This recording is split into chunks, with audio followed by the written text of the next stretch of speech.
কেমন কাটলো তোর আজকের দিনটা? কিছুই করিনি রে, আর বলিস না, ঘুম থেকে উঠতেই দুপুর হয়ে গেল।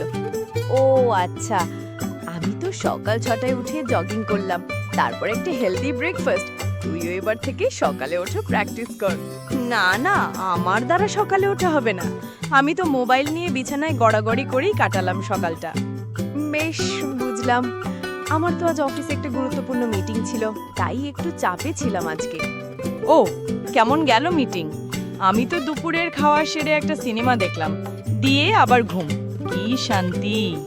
ও নাইস, মিটিং ঠিকই গেছে। আমি বিকেলে একটু পড়তে বসেছিলাম, পড়া শেষ করে একটু গান শুনলাম। আমি তো বিকেলে ঘুম থেকে উঠে আইসক্রিম খেলাম, খেয়ে আবার ঘুমিয়ে পড়লাম।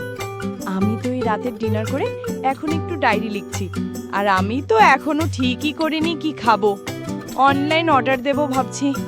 হ্যাঁ, অর্ডার করে নে। দিন শেষে তোর সঙ্গে কথা না বললে দিনটা অসম্পূর্ণ লাগে রে। আমারও তাই। দুজনের লাইফস্টাইল আলাদা হলেও বন্ধুত্বটা একরকম। চল টাটা, আজকের মতো রাখলাম, আবার কাল কথা হবে। Good night.